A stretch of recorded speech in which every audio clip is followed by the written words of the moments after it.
ਹਰ ਹਰ ਗੁਰ ਗੁਰ ਕਰਤਾਰੇ।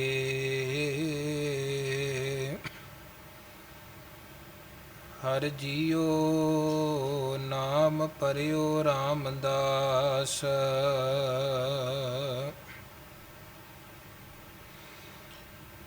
ਜੋਤ ਰੂਪ ਹਰਿ ਆਪ ਗੁਰੂ ਨਾਨਕ ਕਹਾਇਓ।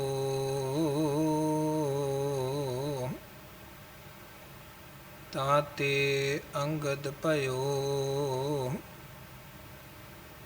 ਤਤ ਸਿਉ ਤਤ ਮਿਲਾਇਓ। ਅੰਗਦ ਕਿਰਪਾ ਧਾਰ ਅਮਰ ਸਤਿਗੁਰ ਥਿਰ ਕੀਓ।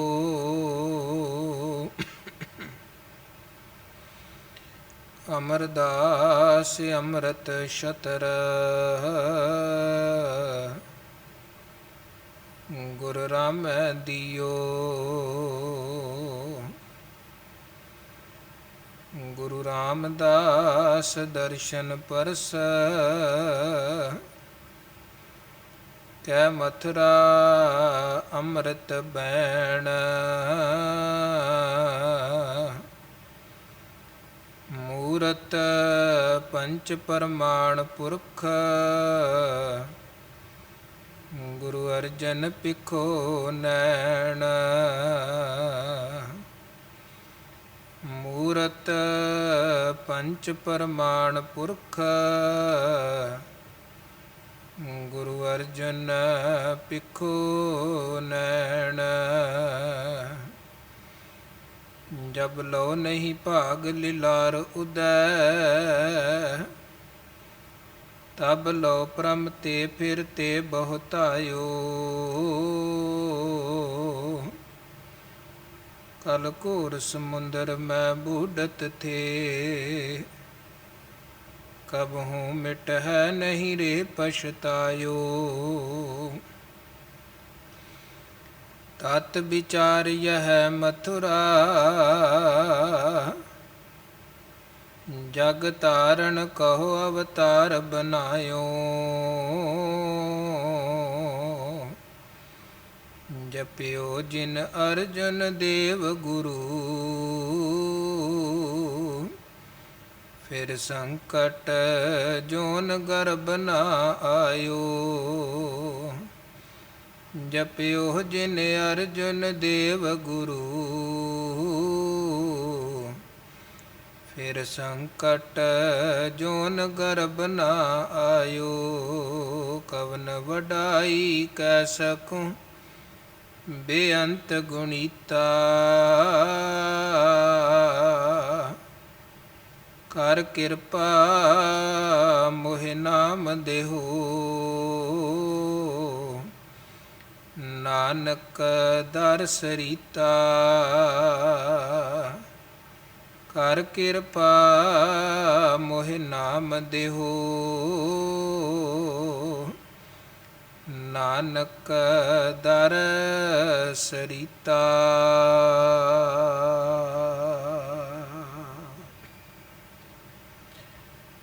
ਜੁਗ ਜੁਗ ਅਟਲ ਸਤਿਗੁਰੂ ਗੁਰਗੱਦੀ ਤੇ ਸੁਭਾਈਮਾਨ ਦਸਾਂ ਪਾਤਸ਼ਾਹੀਆਂ ਦੀ ਜੋਤ ਗਰੀਬ ਨਵਾਜ਼ ਸਤਿਗੁਰੂ ਸਾਹਿਬ ਸ੍ਰੀ ਗੁਰੂ ਗ੍ਰੰਥ ਸਾਹਿਬ ਜੀ ਮਹਾਰਾਜ ਜੀ ਦੀ ਪਾਵਨ ਪਵਿੱਤਰ ਮੁਬਾਰਕ ਅੰਮ੍ਰਿਤਮਈ ਹਜ਼ੂਰੀ ਵਿਖੇ ਚਰਨ ਸ਼ਰਨ ਵਿਖੇ ਜੁੜ ਬੈਠੀ ਗੁਰੂ ਰੂਪ ਗੁਰੂ ਕੀ ਸਾਜੀ ਔਰ ਨਿਵਾਜੀ ਸਾਧ ਸੰਗਤ ਸਤਿਗੁਰੂ ਸਾਹਿਬ ਜੀ ਦੀਆਂ ਬੇਅੰਤ ਬਖਸ਼ਿਸ਼ਾਂ ਰਹਿਮਤਾਂ ਹੋਈਆਂ ਹਨ। ਸਭ ਨੇ ਤੁਰ ਉੱਠ ਕੇ ਸਾਨੂੰ ਆਪਣੀ ਸੁਭਾਗੀ ਹਜ਼ੂਰੀ ਗੋਦ ਔਰ ਦਰਬਾਰ ਦੀ ਦਾਤ ਬਖਸ਼ਿਸ਼ ਕੀਤੀ ਹੈ ਔਰ ਗੁਰੂ ਕੇ ਦਰਬਾਰ ਵਿਖੇ ਜੁੜ ਮਿਲ ਬੈਠ ਪਾਵਨ ਪਵਿੱਤਰ ਬਾਣੀ ਦਾ ਸਹਾਰਾ ਓਟ ਆਸਰਾ ਲੈ ਜੀਵਨ ਦੀਆਂ ਇਹਨਾਂ ਘੜੀਆਂ ਨੂੰ ਸਕਾਰਤ ਔਰ ਸਫਲਾ ਬਣਾ ਰਹੇ ਹਾਂ। ਪਾਵਨ ਬਾਣੀ ਦੇ ਸ਼ਬਦ ਕੀਰਤਨ ਗੁਰੂ ਘਰ ਦੇ ਕੀਰਤਨੀਆਂ ਪਾਸੋਂ ਬਹੁਤ ਪਿਆਰ ਔਰ ਸਤਿਕਾਰ ਸਹਿਤ ਆਪ ਜੀ ਨੇ ਸ਼ਰਵਣ ਕੀਤੇ, ਘੜੀਆਂ ਸਫਲ ਬਣਾਈਆਂ ਹਨ। ਉਪਰੰਤ ਆਓ ਇਸੇ ਤਰ੍ਹਾਂ ਗੁਰਬਾਣੀ ਵਿਚਾਰ 'ਚ ਮਨ ਬਿਰਤੀਆਂ ਨੂੰ, ਸੁਰਤ ਬਿਰਤੀਆਂ ਨੂੰ ਜੋੜੀਏ। ਸਭ ਤੋਂ ਪਹਿਲਾਂ ਗੁਰੂ ਬਖਸ਼ੀ ਫਤਿਹ ਪ੍ਰਵਾਨ ਕਰੋ। ਕੋਈ ਰਸਨਾ ਵਾਂਝੀ ਨਾ ਰਵੇ। ਪਿਆਰ ਸਤਿਕਾਰ ਅਦਬ ਸਹਿਤ ਆਖੋ ਜੀ ਵਾਹਿਗੁਰੂ ਜੀ ਕਾ ਖਾਲਸਾ, ਵਾਹਿਗੁਰੂ ਜੀ ਕੀ ਫਤਿਹ। ਧੰਨ ਗੁਰੂ ਗ੍ਰੰਥ ਸਾਹਿਬ ਸੱਚੇ ਪਾਤਸ਼ਾਹ ਜੀ ਦੇ ਪਾਵਨ ਪਵਿੱਤਰ ਚਰਨਾਂ ਕਮਲਾਂ ਦਾ ਓਟ ਆਸਰਾ ਲੈ ਕੇ ਗੁਰੂ ਸਾਹਿਬ ਵੱਲੋਂ ਬਖਸ਼ਿਸ਼ ਕੀਤੇ ਹੋਏ ਉਦਮ ਸਦਕਾ ਗੁਰੂ ਕੀ ਪਾਵਨ ਪਵਿੱਤਰ ਬਾਣੀ ਸਹਿਸਕ੍ਰਿਤੀ ਦੀ ਵਿਚਾਰ ਦੀ ਲੜੀ ਆਰੰਭ ਹੋਈ ਹੈ ਔਰ ਆਪ ਜੀ ਨੇ ਨਿਤਾ ਪ੍ਰਤੀ ਹਾਜ਼ਰੀਆਂ ਭਰਦਿਆਂ ਹੋਇਆਂ ਇਸ ਬਾਣੀ ਦੇ 57 ਸ਼ਲੋਕਾਂ ਤੱਕ ਦੀ ਵਿਚਾਰ ਸ਼ਰਵਣ ਕੀਤੀ ਹੈ।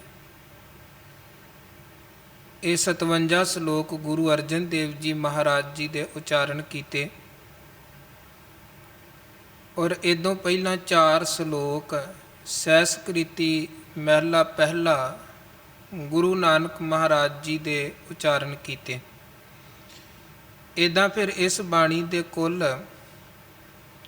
61 ਸ਼ਲੋਕਾਂ ਤੱਕ ਦੀ ਵਿਚਾਰ ਹੁਣ ਤੱਕ ਹੋਈ ਹੈ। ਆਪ ਜੀ ਨੇ ਲਗਾਤਾਰ ਹਾਜ਼ਰੀਆਂ ਭਰਦਿਆਂ ਵਿਚਾਰਾਂ ਸ਼ਰਵਣ ਕੀਤੀਆਂ ਹਨ। ਕੱਲ੍ਹ ਜਿੱਥੋਂ ਆਪਾਂ ਵਿਚਾਰ ਨੂੰ ਸੰਕੋਚਿਆ ਸੀ 57 ਨੰਬਰ ਸ਼ਲੋਕ, ਜਿਹਦੇ ਰਾਹੀਂ ਮਹਾਰਾਜ ਸੱਚੇ ਪਾਤਸ਼ਾਹ ਜੀ ਨੇ ਰਹਿਮਤ ਕਰਕੇ ਸਾਨੂੰ ਇਹ ਸਮਝ ਬਖਸ਼ੀ ਕਿ ਉਹ ਅਕਾਲ ਪੁਰਖ ਵਾਹਿਗੁਰੂ ਦਾ ਜੋ ਸਰੂਪ ਹੈ ਬੇਅੰਤ ਹੈ, ਊਚ ਮੂਚ ਅਪਾਰ ਗੋਬਿੰਦ ਹੈ। ਕੋਈ ਉਹਦੇ ਸਰੂਪ ਦਾ ਅੰਤ ਨਹੀਂ ਪਾ ਸਕਦਾ ਤੇ ਵਾਹਿਗੁਰੂ ਦੀ ਤੁਲਨਾ ਅਸੀਂ ਕਿਸੇ ਦੇਵੀ ਦੇਵਤੇ ਦੇ ਨਾਲ ਜਾਂ ਕਿਸੇ ਅਵਤਾਰ ਪੈਗੰਬਰ ਦੇ ਨਾਲ ਨਹੀਂ ਕਰ ਸਕਦੇ ਹਾਂ।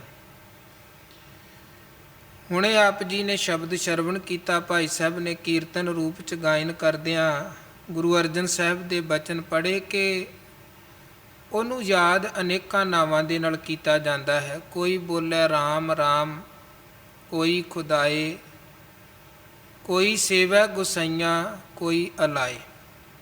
ਕਾਰਨ ਕਰਨ ਕਰੀਮ ਕਿਰਪਾ ਧਾਰ ਰਹੇ। ਗੁਰਮਤ ਵਿਚਾਰਧਾਰਾ ਦੀ ਵਿਸ਼ਾਲਤਾ ਇਹ ਹੈ ਕਿ ਇੱਥੇ ਸਤਿਗੁਰੂ ਨੇ ਇਹ ਨਹੀਂ ਕਿਹਾ ਕਿ ਜਿਹੜਾ ਦੂਜੇ ਧਰਮਾਂ ਮਜ਼ਹਬਾਂ ਮੱਤਾਂ ਵਾਲੇ ਨਾਮ ਧਿਆਉਂਦੇ ਨੇ ਉਹ ਨਾ ਗਲਤ ਹੈ ਅਤੇ ਜਿਹੜਾ ਅਸੀਂ ਕਹਿੰਦੇ ਹਾਂ ਉਹ ਠੀਕ ਹੈ। ਕਿਉਂਕਿ ਇਹ ਵੀ ਇੱਕ ਝਗੜਾ ਸੀ ਸਾਡੇ ਸਮਾਜ ਅੰਦਰ ਜਾਂ ਧਾਰਮਿਕ ਦੁਨੀਆ ਅੰਦਰ। ਇੱਕ ਪੱਖ ਕਹਿੰਦਾ ਸੀ ਜੀ ਸਾਡੇ ਵਾਲਾ ਰਾਮ ਰਾਮ ਠੀਕ ਹੈ, ਅੱਲਾ ਅੱਲਾ ਗਲਤ ਹੈ, ਖੁਦਾ ਨੂੰ ਉਹ ਨਹੀਂ ਸਨ ਮੰਨਦੇ।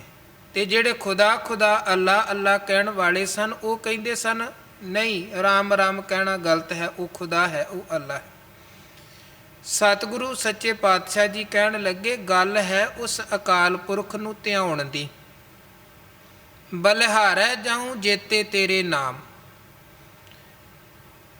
ਉਹਨੂੰ ਕਿਸੇ ਵੀ ਨਾਮ ਦੇ ਨਾਲ ਧਿਆ ਲਵੋ, ਕੋਈ ਫਰਕ ਨਹੀਂ ਪੈਂਦਾ। ਗੱਲ ਹੈ ਉਸ ਅਕਾਲ ਪੁਰਖ ਨੂੰ, ਪਰਮਾਤਮਾ ਨੂੰ ਧਿਆਉਣ ਦੀ, ਉਹਨੂੰ ਜਪਣ ਦੀ, ਉਹਦੇ ਨਾਲ ਜੁੜਨ ਦੀ।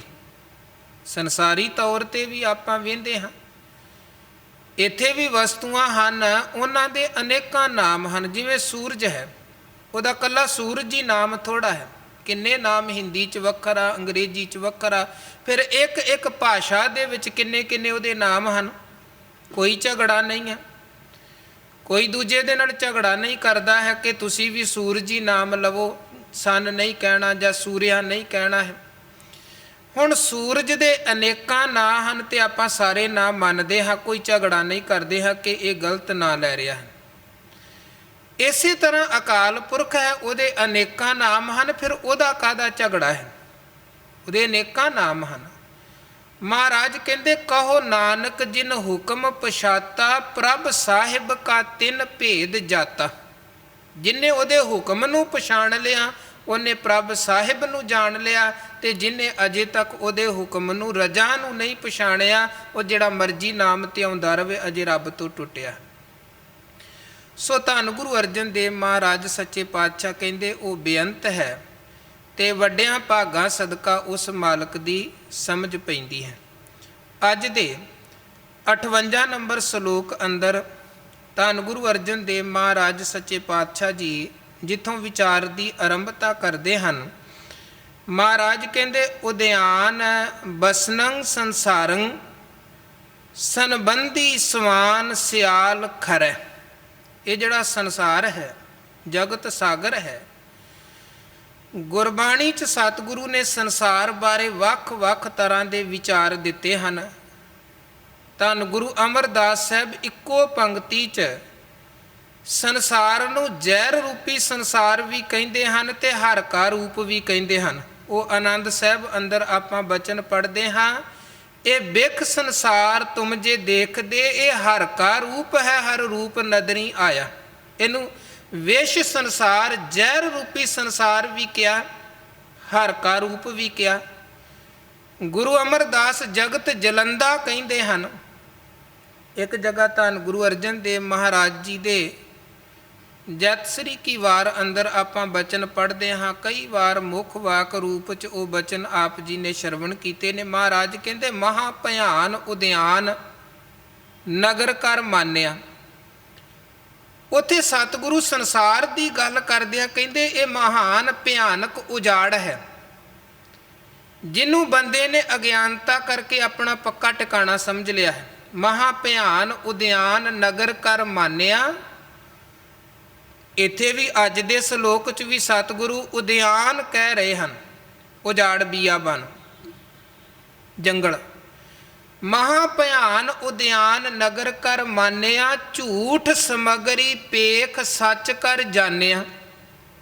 ਗੁਰੂ ਕਹਿੰਦੇ ਦਿਨ ਰਾਤ ਬੰਦਾ ਪਦਾਰਥ ਤੇ ਝੂਠੇ ਵਿਹਾਜਦਾ ਹੈ, ਪਰ ਉਸ ਝੂਠ ਨੂੰ, ਉਸ ਕੂੜ ਨੂੰ ਇਹ ਸੱਚ ਸਮਝ ਕੇ ਬੈਠਾ ਹੈ। ਝੂਠ ਸਮਗਰੀ ਪੇਖ ਸੱਚ ਕਰ ਜਾਣਿਆ, ਕਾਮ ਕ੍ਰੋਧ ਅਹੰਕਾਰ ਫਿਰੈ ਦੀਵਾਨਿਆ।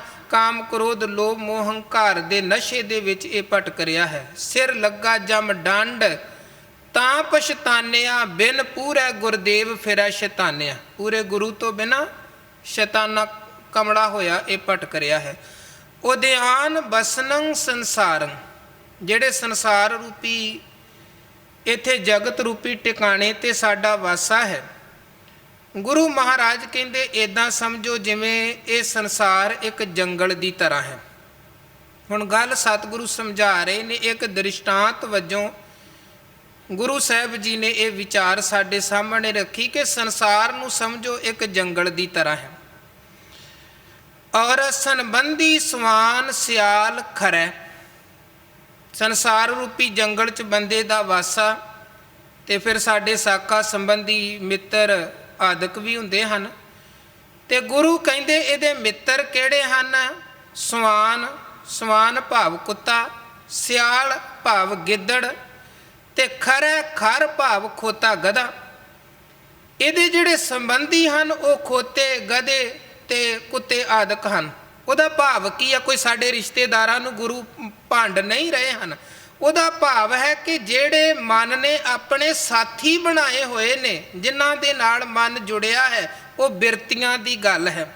ਕੁੱਤੇ ਵਾਲੀ ਲੋਭੀ ਬਿਰਤੀ ਸਾਡੇ ਅੰਦਰ ਹੈ, ਔਰ ਇਸੇ ਤਰ੍ਹਾਂ ਸਿਆਲ ਵਾਲੀ, ਗਿੱਦੜ ਵਾਲੀ, ਕਮ ਦਿਲੀ ਬਿਰਤੀ, ਜਾਂ ਫਿਰ ਖੋਤੇ ਵਾਲੀ ਆਲਸੀ ਬਿਰਤੀ ਉਹ ਮਨੁੱਖ ਦੀ ਹੈ। ਇਹ ਘਾਟਾਂ ਜਿਹੜੀਆਂ ਸਾਡੇ ਅੰਦਰ ਨੇ, ਗੱਲ ਸਤਿਗੁਰੂ ਉਹਨਾਂ ਘਾਟਾਂ ਦੀ ਕਰ ਰਹੇ ਨੇ। ਬਾਣੀ 'ਚ ਕਿੰਨੀ ਥਾਵਾਂ ਤੇ ਗੁਰੂ ਜ਼ਿਕਰ ਕਰਦੇ ਹਨ ਕਿ ਬੰਦੇ ਦੀ ਹਾਲਤ ਸਵਾਨ ਵਰਗੀ ਹੈ, ਕੁੱਤੇ ਵਰਗੀ ਹੈ, ਲੋਭੀ ਕੁੱਤੇ ਵਰਗੀ ਹੈ। ਅਨੇਕਾਂ ਪ੍ਰਮਾਣ ਗੁਰੂ ਸਾਹਿਬ ਨੇ ਬਾਣੀ 'ਚ ਦਿੱਤੇ ਹਨ। ਉਹ ਬਿਰਤੀਆਂ ਦੀ ਗੱਲ ਹੈ, ਸੁਭਾਅ ਦੀ ਗੱਲ ਹੈ। ਕਿਧਰੇ ਮਨੁੱਖ ਨੂੰ ਬਹੁਤ, ਮਨ ਨੂੰ ਬਹੁਤ ਉੱਚਾ ਵੀ ਕਿਹਾ ਗਿਆ ਹੈ, ਕਿਧਰੇ ਮਨ ਜਦੋਂ ਨੀਵੇਂ ਪੱਧਰ ਤੇ ਡਿੱਗਦਾ ਹੈ ਤੇ ਉਹ ਸਤਿਗੁਰੂ ਨੇ ਫਿਰ ਉਸੇ ਤਰ੍ਹਾਂ ਦੇ ਪ੍ਰਮਾਣ ਵੀ ਦਿੱਤੇ ਹਨ। ਸੁਣ ਮਨ ਮਿੱਤਰ ਪਿਆਰਿਆ ਮਿਲ ਵੇਲਾ ਹੈ ਇਹ। ਮਨ ਨੂੰ ਹਜੂਰ ਸੱਚੇ ਪਾਤਸ਼ਾਹ ਮਿੱਤਰ ਪਿਆਰਾ ਕਹਿੰਦੇ ਹਨ। ਫਿਰ ਇੱਕ ਜਗ੍ਹਾ ਤੇ ਮਹਾਰਾਜ ਕਹਿੰਦੇ ਸੁਣ ਮਨ ਅੰਧੇ ਕੁੱਤੇ ਕੁੜਿਆਰ।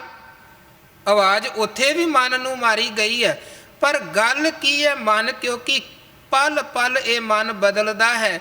ਕਦੇ ਮਨ ਗੁਰਮੁਖ, ਕਦੇ ਮਨ ਮਨਮੁਖ, ਕਦੇ ਮਨ ਧਰਮੀ, ਕਦੇ ਮਨ ਪਾਪੀ। ਸੋ ਜਿੱਦਾਂ ਦੀ ਅਵਸਥਾ ਦੇ ਵਿੱਚ ਮਨ ਵਿਚਰ ਰਿਹਾ ਹੈ, ਗੁਰੂ ਉਸੇ ਤਰ੍ਹਾਂ ਦੀ ਇਹਨੂੰ ਆਵਾਜ਼ ਦੇ ਕੇ ਕਹਿੰਦੇ ਨੇ ਕਿ ਤੇਰੀ ਇਹ ਹਾਲਤ ਹੈ, ਇਹ ਹਾਲਤ ਹੈ। ਮਹਾਰਾਜ ਕਹਿੰਦੇ ਜੀਵ ਮਾਨੋ ਜੰਗਲ 'ਚ ਵਸ ਰਿਹਾ ਜੇ, ਤੇ ਇਹਦੇ ਜਿਹੜੇ ਸੰਬੰਧੀ ਹਨ ਉਹ ਵੀ ਪਸ਼ੂ ਹਨ, ਭਾਵ ਜਿਹੜੇ ਮਨ ਦੇ ਸਾਥੀ ਨੇ, ਜਿਹੜੀਆਂ ਮਨ ਦੀਆਂ ਬਿਰਤੀਆਂ ਹਨ ਉਹ ਵੀ ਪਸ਼ੂਆਂ ਵਾਲੀਆਂ ਬਿਰਤੀਆਂ ਹਨ। ਬਿਖਮ ਸਥਾਨ ਮਨ ਮੋਹ ਮਦਰੰਗ, ਮਹਾ ਅਸਾਧ ਪੰਚ ਤਸਕਰੈ। ਔਖੀ ਜਗ੍ਹਾ ਤੇ ਮਨ ਦਾ ਟਿਕਾਣਾ, ਤੇ ਮਨ ਕਾਹਦੇ 'ਚ ਫਸਿਆ ਹੋਇਆ ਹੈ, ਕਾਹਦੇ 'ਚ ਮਸਤ ਹੈ। ਮਨ ਮੋਹ ਮਦਰੰਗ, ਮੋਹ ਦੀ ਸ਼ਰਾਬ ਦੇ ਨਸ਼ੇ ਦੇ ਵਿੱਚ ਫਸਿਆ ਹੈ, ਭਾਵ ਮੋਹ ਦੇ ਵਿੱਚ ਇਹ ਪੂਰੀ ਤਰ੍ਹਾਂ ਮਸਤ ਹੈ। ਪਿੱਛੇ ਵੀ ਸਤਿਗੁਰੂ ਨੇ 5 ਵਿਕਾਰਾਂ ਦੀ ਜਿੱਥੇ ਗੱਲ ਕੀਤੀ, ਉੱਥੇ ਮੋਹ ਨੂੰ ਸਤਿਗੁਰੂ ਨੇ ਸਭ ਤੋਂ ਪਹਿਲੇ ਨੰਬਰ ਤੇ ਰੱਖ ਕੇ ਕਿਹਾ ਕਿ ਇਹ ਅਜਿੱਤ ਹੈ, ਐਸਾ ਸੂਰਮਾ ਹੈ ਕਿ ਇਹਨੂੰ ਜਿੱਤਣਾ ਬਹੁਤ ਔਖਾ ਹੈ। ਬਹੁਤ ਥਾਵਾਂ ਤੇ ਮਹਾਰਾਜ ਸੱਚੇ ਪਾਤਸ਼ਾਹ ਮੋਹ ਦੀ ਗੱਲ ਕਰਦੇ, ਕਿਉਂਕਿ ਮੋਹ ਦੀ ਪਕੜ ਕਰਕੇ ਬੰਦਾ ਗੁਰੂ ਦੀ ਆਵਾਜ਼ ਵੀ ਨਹੀਂ ਸੁਣਦਾ ਹੈ। ਹਾਲਾਂਕਿ ਲੋਭ ਕਰਕੇ ਵੀ ਲੋਕ ਧਰਮ ਕਰਮ ਕਰਦੇ ਨੇ, ਪਾਠ ਪੂਜਾ ਕਰਵਾਉਂਦੇ ਹਨ, ਲੋਭ ਕਰਕੇ ਕਿ ਸਾਡਾ ਕਾਰੋਬਾਰ ਚੱਲ ਜਾਵੇ, ਇੱਕ ਲਾਲਚ। ਤੇ ਮੋਹ ਕੀ ਹੈ? ਗੁਰੂ ਆਵਾਜ਼ ਦੇ ਰਿਹਾ ਹੈ, ਬੰਦਾ ਮੋਹ 'ਚ ਫਸਿਆ ਹੋਇਆ ਗੁਰੂ ਦੀ ਆਵਾਜ਼ ਨਹੀਂ ਸੁਣਦਾ ਹੈ। ਮੋਹ ਵਿੱਚ ਰੁਕਾਵਟ ਖੜੀ ਕਰਦਾ ਹੈ ਸਾਡੇ ਤੇ ਗੁਰੂ 'ਚ। ਜਿਵੇਂ ਭਾਈ ਮੂਲੇ ਤੇ ਗੁਰੂ ਨਾਨਕ ਦੇ ਵਿੱਚ ਕਿੰਨੇ ਰੁਕਾਵਟ ਖੜੀ ਕੀਤੀ? ਮੋਹ ਨੇ। ਮਹਾਰਾਜ ਕਹਿੰਦੇ ਮੋਹ ਦੇ ਨਸ਼ੇ ਦੇ ਵਿੱਚ ਫਸਿਆ ਹੋਇਆ ਬੰਦਾ ਪੂਰੀ ਤਰ੍ਹਾਂ ਮਾਨੋ ਮੋਹ ਦੀ ਸ਼ਰਾਬ ਦੇ ਵਿੱਚ ਮਸਤ ਇਹ ਗੁਰੂ ਨੂੰ ਭੁਲਾ ਕੇ ਬੈਠਾ ਹੈ। ਮਹਾ ਅਸਾਧ ਪੰਚ ਤਸਕਰੈ, ਤਸਕਰ ਦਾ ਭਾਵ ਹੈ ਚੋਰ। ਫਿਰ ਕੇਵਲ ਅੰਦਰ ਪਸ਼ੂ, ਤਰ੍ਹਾਂ ਤਰ੍ਹਾਂ ਦੀਆਂ ਪਸ਼ੂਆਂ ਵਾਲੀਆਂ ਬਿਰਤੀਆਂ ਦਾ ਹੀ ਵਾਸਾ ਨਹੀਂ ਹੈ, ਕੇਵਲ ਮੋਹ ਹੀ ਅੰਦਰ ਨਹੀਂ ਹੈ ਪ੍ਰਬਲ, ਬਲਕਿ ਗੁਰੂ ਕਹਿੰਦੇ ਜਿਹੜੇ 5 ਤਸਕਰ, ਜਿਹੜੇ 5 ਚੋਰ ਹਨ, ਉਹ ਵੀ ਮਨੁੱਖ ਦੇ ਅੰਦਰ ਆਪਣਾ ਨਿਵਾਸ ਕਰਕੇ ਬੈਠੇ ਹਨ, ਆਪਣਾ ਵਾਸਾ ਕਰਕੇ ਬੈਠੇ ਹਨ। ਇਹ ਕਾਮ ਕ੍ਰੋਧ ਲੋਭ ਮੋਹ ਹੰਕਾਰ। ਹੀਤ ਮੋਹ ਪੈ ਭਰਮ ਭਰਮਣੰ, ਅਹੰ ਫਾਸ ਤੀਖਣ ਕਠਨੈ। ਮਹਾਰਾਜ ਕਹਿੰਦੇ ਜੀਵ ਦੀ ਬਿਰਤੀ ਮੋਹ 'ਚ, ਹਿੱਤ 'ਚ, ਭੈ 'ਚ, ਭਰਮ 'ਚ ਫਸੀ ਹੈ। ਇਹਨਾਂ ਸਾਰੇ ਕਾਰਨਾਂ ਕਰਕੇ ਫਿਰ ਬੰਦਾ ਭਟਕਦਾ ਹੈ। ਭਟਕਣਾ ਦਾ ਬਹੁਤ ਵੱਡਾ ਕਾਰਨ ਬਾਣੀ ਨੇ ਭਰਮ ਹੀ ਕਿਹਾ ਹੈ। ਤੇ ਭਰਮ ਕਿੱਥੇ ਮਨ 'ਚ ਪੈਦਾ ਹੁੰਦਾ ਹੈ? ਦੁਰਾਹੇ ਤੇ ਰਾਹੇ ਤੇ ਚੁਰਾਹੇ ਤੇ। ਨਹੀਂ ਤੇ ਆਪਾਂ ਸਿੱਧਾ ਇੱਕ ਜਗ੍ਹਾ ਤੋਂ ਦੂਜੀ ਜਗ੍ਹਾ ਤੇ ਜਾਣਾ ਹੈ, ਕੋਈ ਰਸਤੇ ਦੇ ਵਿੱਚ ਮੋੜ ਘੋੜ ਨਹੀਂ ਹੈ, ਕੋਈ ਰਸਤੇ 'ਚ ਚੁਰਾਹਾ ਨਹੀਂ ਹੈ, ਬੰਦਾ ਸਿੱਧਾ ਚੱਲ ਪਿਆ, ਪਹੁੰਚ ਗਿਆ। ਗੱਲ ਕਦੋਂ ਵਿਗੜਦੀ ਹੈ? ਜਦੋਂ ਕਿਸੇ ਮੋੜ ਤੇ ਜਾ ਕੇ ਕੋਈ ਹੋਰ ਮੋੜ ਰਸਤੇ 'ਚੋਂ ਨਿਕਲ ਰਿਹਾ, ਫਿਰ ਬੰਦਾ ਦੁਬਦਾ 'ਚ ਕਿ ਹੁਣ ਇੱਧਰ ਜਾਵਾਂ ਕਿ ਇੱਧਰ ਜਾਵਾਂ। ਕੋਈ ਚੁਰਾਹਾ ਹੈ, ਫਿਰ ਮਨ ਦੁਬਦਾ ਦੇ ਵਿੱਚ ਹੈ ਕਿ ਮੈਂ ਜਿਹੜੀ ਮੰਜ਼ਿਲ ਤੇ ਜਾਣਾ ਹੈ ਉਧਰ ਨੂੰ ਜਾਣ ਵਾਲਾ ਰਸਤਾ ਕਿਹੜਾ ਹੈ। ਧੰਨ ਗੁਰੂ ਅਰਜਨ ਦੇਵ ਮਹਾਰਾਜ ਜੀ ਦੇ ਬਚਨ ਆਪਾਂ ਵਿਚਾਰੇ ਸਨ। ਭਾਦੋਏ ਭਰਮ ਭੁਲਾਣੀਆਂ ਦੂਜਾ ਲੱਗਾ ਹੇਤ। ਜਦੋਂ ਗੱਲ ਦੂਜੇ ਵਾਲੀ ਆਣ ਬਣੀ ਫਿਰ ਭਰਮ, ਤੇ ਕਈ ਤੇ ਫਿਰ ਸਿੱਧੇ ਰਸਤੇ ਤੇ ਚਲੇ ਜਾਂਦੇ ਨੇ, ਮੰਜ਼ਿਲ ਤੇ ਪਹੁੰਚ ਜਾਂਦੇ ਹਨ, ਤੇ ਕਈ ਚੁਰਾਹੇ ਤੇ ਜਾ ਕੇ ਭਟਕ ਜਾਂਦੇ ਹਨ। ਕਈ ਵਾਰ ਅਸੀਂ ਆਪ ਖੁਦ ਭਟਕੇ ਹਾਂ, ਕਿਸੇ ਜਗ੍ਹਾ ਜਾਣਾ ਨਹੀਂ, ਰਸਤੇ ਦਾ ਪਤਾ, ਆਪਣੇ ਅੰਦਾਜ਼ੇ ਦੇ ਨਾਲ ਗਲਤ ਮੋੜ ਮੁੜ ਗਏ, ਤੇ ਕਿੰਨੀ ਅੱਗੇ ਜਾ ਕੇ ਪਤਾ ਲੱਗਦਾ ਹੈ ਆਪਾਂ ਕਿੱਧਰ ਜਾਣਾ ਸੀ, ਕਿੱਧਰ ਆ ਗਏ। ਹੋਇਆ ਕੀ? ਸਾਡਾ ਸਮਾਂ ਵੀ ਵੇਸਟ ਗਿਆ, ਜਿੱਧਰ ਨੂੰ ਅਸੀਂ ਸਫ਼ਰ ਕੀਤਾ ਉਹ ਵੀ ਸਾਰਾ ਵਿਅਰਥ। ਫਿਰ ਪਿੱਛੇ ਆਵੋ, ਫਿਰ ਦੂਜੇ ਪਾਸੇ ਨੂੰ ਜਾਓ। ਇਸੇ ਤਰ੍ਹਾਂ ਧਰਮ ਦੀ ਦੁਨੀਆ ਦੇ ਵਿੱਚ ਹੈ। ਇੱਕ ਤੇ ਗੁਰੂ ਨੇ ਸਾਨੂੰ ਸਿੱਧਾ ਪੱਧਰਾ ਜਿਹਾ ਰਸਤਾ ਸਮਝਾਇਆ ਕਿ ਜਪੋ ਤਾਂ ਏਕੋ ਨਾਮਾ ਅਵਰ ਨਿਰਾਫਲ ਕਾਮਾ, ਅਵਰ ਕਾਜ ਤੇਰੇ ਕਿਤੇ ਨਾ ਕਾਮ, ਮਿਲ ਸਾਧ ਸੰਗਤ ਭਜ ਕੇਵਲ ਨਾਮ। ਇੱਕ ਭਰਮ ਦੇ ਵਿੱਚ ਫਸ ਕੇ ਬੰਦਾ ਕਿਸੇ ਕਰਮ ਕਾਂਡ ਦੇ ਵਿੱਚ ਉਲਝ ਗਿਆ, ਕਿਸੇ ਵਹਿਮ ਭਰਮ ਭੁਲੇਖੇ ਦੇ ਵਿੱਚ ਉਲਝ ਗਿਆ ਜਾਂ ਕਿਸੇ ਨੇ ਉਲਝਾ ਦਿੱਤਾ ਜੀ ਆਹ ਕੰਮ ਕਰੋ, ਤੇ ਬੰਦਾ ਉਸ ਕੰਮ 'ਚ ਲੱਗ ਗਿਆ, ਕਰੀ ਗਿਆ। ਕਈਆਂ ਦਾ ਸਾਲਾਂ ਬੱਧੀ ਸਮਾਂ ਲੰਘ ਜਾਂਦਾ ਹੈ, ਫਿਰ ਜਾ ਕੇ ਸਮਝ ਪੈਂਦੀ ਹੈ ਮੈਂ ਕਿੱਧਰ ਭਟਕਦਾ ਰਿਹਾ ਹਾਂ। ਕਈਆਂ ਦਾ ਦਹਾਕਿਆਂ ਬੱਧੀ ਸਮਾਂ ਲੰਘ ਜਾਂਦਾ ਹੈ, ਫਿਰ ਜਾ ਕੇ ਸਮਝ ਪੈਂਦੀ ਹੈ ਮੈਂ ਕਿੱਧਰ ਭਟਕਦਾ, ਇੰਨੀ ਜ਼ਿੰਦਗੀ ਬਰਬਾਦ ਕਰ ਬੈਠਾ। ਫਿਰ ਜਾ ਕੇ ਸਮਝ ਪਈ, ਫਿਰ ਬੰਦਾ ਪਿਛਾਂਹ ਮੁੜਿਆ, ਫਿਰ ਸਿੱਧੇ ਰਸਤੇ ਤੇ। ਗੱਲ ਵੇਖੋ ਕਿੰਨੀ ਪਿੱਛੇ ਪੈ ਜਾਂਦੀ ਹੈ, ਕਿੰਨੀ। ਸੋ ਮਹਾਰਾਜ ਸੱਚੇ ਪਾਤਸ਼ਾਹ ਕਹਿੰਦੇ ਭਰਮ ਕਰਕੇ ਭਟਕਣਾ ਹੈ, ਭਰਮ ਕਰਕੇ ਖੁਆਰੀ ਹੈ। ਤੇ ਇੱਕ ਅੱਧ ਦੀ ਗੱਲ ਨਹੀਂ, ਗੁਰੂ ਬਾਣੀ 'ਚ ਕਹਿੰਦੇ ਐਸੇ ਭਰਮ ਭੂਲੇ ਸੰਸਾਰਾ, ਜਨਮ ਪਦਾਰਥ ਖੋਏ ਗਵਾਰਾ। ਬਹੁਤ ਸੰਸਾਰ ਭਰਮ ਦੇ ਵਿੱਚ ਫਸ ਕੇ ਭੁਲੇਖੇ ਦੇ ਵਿੱਚ ਭਟਕ ਰਿਹਾ ਹੈ। ਮਾਧਵੇ ਕਿਆ ਕਹੀਐ ਭਰਮ ਐਸਾ, ਜੈਸਾ ਮਾਨੀਐ ਹੋਏ ਨਾ ਤੈਸਾ। ਧੰਨ ਗੁਰੂ ਅਰਜਨ ਦੇਵ ਮਹਾਰਾਜ ਕਹਿੰਦੇ ਹੀਤ ਮੋਹ ਪੈ ਭਰਮ ਭਰਮਣੰ, ਅਹੰ ਫਾਸ ਤੀਖਿਆਣ ਕਠਨੈ। ਬੰਦਾ ਹਿੱਤ ਦੇ ਵਿੱਚ, ਮੋਹ ਦੇ ਵਿੱਚ, ਭੈ ਦੇ ਵਿੱਚ, ਭਰਮ ਦੇ ਵਿੱਚ ਫਸ ਕੇ ਭਟਕ ਰਿਹਾ ਹੈ। ਤੇ ਇਹਦੇ ਅੰਦਰ ਹੰਕਾਰ ਤੇ ਹਉਮੈ, ਮੈਂ ਮੇਰੀ ਦੀ ਜਿਹੜੀ ਫਾਹੀ ਹੈ ਉਹ ਬੰਦੇ ਦੇ ਗਲ ਪਈ ਹੋਈ ਹੈ। ਉਹ ਫਾਹਾ ਜਿਹਨੂੰ ਕੱਟਣਾ, ਜਿਹਨੂੰ ਤੋੜਨਾ, ਜਿਹਦੇ ਤੋਂ ਮੁਕਤ ਹੋਣਾ ਵੀ ਬੜਾ ਔਖਾ ਹੈ। ਹਉਮੈ ਦੇ, ਹੰਕਾਰ ਦੇ ਜਿਹੜੇ ਬੰਧਨ ਸਾਨੂੰ ਪਏ ਹੋਏ ਨੇ, ਇਹਨੂੰ ਕੱਟਣਾ ਕੋਈ ਸੌਖਾ ਥੋੜਾ ਹੈ। ਹਉਮੈ ਦੀਰਘ ਰੋਗ ਹੈ। ਗੁਰੂ ਕਹਿੰਦੇ ਇਹ ਬਹੁਤ ਵੱਡਾ ਰੋਗ ਹੈ। ਦੋ ਰੋਗਾਂ ਦੀ ਗੱਲ ਬਾਣੀ 'ਚ ਗੁਰੂ ਨੇ ਕੀਤੀ, ਜਿਨ੍ਹਾਂ ਨੂੰ ਵੱਡੇ ਰੋਗ ਕਿਹਾ ਹੈ ਜਾਂ ਅਸਾਧ ਜਾਂ ਲਾ ਇਲਾਜ ਤੱਕ ਕਿਹਾ ਹੈ। ਇੱਕ ਹਉਮੈ ਦਾ ਰੋਗ, ਇੱਕ ਨਿੰਦਿਆ ਦਾ ਰੋਗ। ਹਉਮੈ ਨੂੰ ਵੀ ਗੁਰੂ ਕਹਿੰਦੇ ਹਉਮੈ ਦੀਰਘ ਰੋਗ ਹੈ, ਤੇ ਨਿੰਦਿਆ ਬਾਰੇ ਵੀ ਗੁਰੂ ਨੇ ਕਿਹਾ ਜੇ ਔਖਦ ਸਭੇ ਕੀਤੀਆਂ ਨਿੰਦਕ ਕਾ ਦਾਰੂ ਨਹੀਂ। ਮਹਾਰਾਜ ਕਹਿੰਦੇ ਹੰਕਾਰ ਦੀ ਫਾਹੀ ਜੀਵ ਦੇ ਗਲ ਪਈ ਹੈ। ਪਾਵਕ ਤੋ ਅਸਾਧ ਘੋਰੰ, ਅਗਮ ਤੀਰ ਨਹਿ ਲੰਘਣੈ। ਪਾਵਕ ਦਾ ਅਰਥ ਹੈ ਅੱਗ, ਤੇ ਸੰਸਾਰ ਰੂਪੀ ਇਸ ਸਰੋਵਰ ਅੰਦਰ, ਜਗਤ ਸਾਗਰ ਅੰਦਰ ਕਿਹੜੀ ਅੱਗ ਹੈ? ਤ੍ਰਿਸ਼ਨਾ ਦੀ ਅੱਗ। ਧੰਨ ਗੁਰੂ ਅਰਜਨ ਦੇਵ ਜੀ, ਗੁਰੂ ਨਾਨਕ ਦੇਵ ਜੀ ਮਹਾਰਾਜ ਸੋਦਰ ਦੀ ਬਾਣੀ 'ਚ ਵੀ ਜਿੱਥੇ ਕਹਿੰਦੇ ਹਨ ਕਿ ਤਿਤ ਸਰਵਰੜੈ ਭਈਲੇ ਨਿਵਾਸਾ। ਸਰਵਰੜੈ ਦਾ ਭਾਵ ਹੈ ਸਰੋਵਰ। ਜਿਹੜੇ ਸੰਸਾਰ ਰੂਪੀ ਭਿਆਨਕ ਸਰੋਵਰ 'ਚ ਸਾਡੇ ਜੀਵਾਂ ਦਾ ਵਾਸਾ ਹੈ। ਤਿਤ ਸਰਵਰੜੈ ਭਈਲੇ ਨਿਵਾਸਾ, ਪਾਣੀ ਪਾਵਕ ਤਿਨੈ ਕੀਆ। ਅੱਗੇ ਚੱਲ ਕੇ ਪੰਕਜ ਮੋਹ ਦੀ ਗੱਲ ਹੈ, ਪਰ ਪਹਿਲਾਂ ਪਾਣੀ ਪਾਵਕ ਤਿਨੈ ਕੀਆ। ਗੁਰੂ ਕਹਿੰਦੇ ਇੱਥੇ ਪਾਣੀ ਨਹੀਂ ਹੈ, ਪਾਣੀ ਦੀ ਜਗ੍ਹਾ ਤੇ ਅੱਗ ਹੈ। ਅੱਗ ਕਿਹੜੀ ਹੈ? ਤ੍ਰਿਸ਼ਨਾ ਦੀ ਅੱਗ। ਤ੍ਰਿਸ਼ਨਾ ਦੀ ਅੱਗ ਸੰਸਾਰ ਰੂਪੀ ਸਰੋਵਰ ਦੇ ਅੰਦਰ, ਸੰਸਾਰ ਰੂਪੀ ਸਮੁੰਦਰ ਦੇ ਅੰਦਰ ਹੈ। ਇੱਥੇ ਵੀ ਗੁਰੂ ਕਹਿੰਦੇ ਪਾਵਕ ਤ੍ਰਿਸ਼ਨਾ ਦੀ ਅੱਗ ਇੱਥੇ ਹੈ। ਤੋ ਅਸਾਧ ਘੋਰੰ, ਤੇ ਤੋ ਦਾ ਅਰਥ ਹੈ ਪਾਣੀ। ਵਿਸ਼ਿਆਂ ਵਿਕਾਰਾਂ ਦਾ ਇੱਥੇ ਭਿਆਨਕ ਪਾਣੀ, ਜਾਂ ਵਿਸ਼ਿਆਂ ਵਿਕਾਰਾਂ ਦੀਆਂ ਭਿਆਨਕ ਲਹਿਰਾਂ ਇਸ ਸੰਸਾਰ ਰੂਪੀ ਸਾਗਰ ਅੰਦਰ ਹਨ। ਅਗਮ ਤੀਰ ਨਹਿ ਲੰਘਣੈ।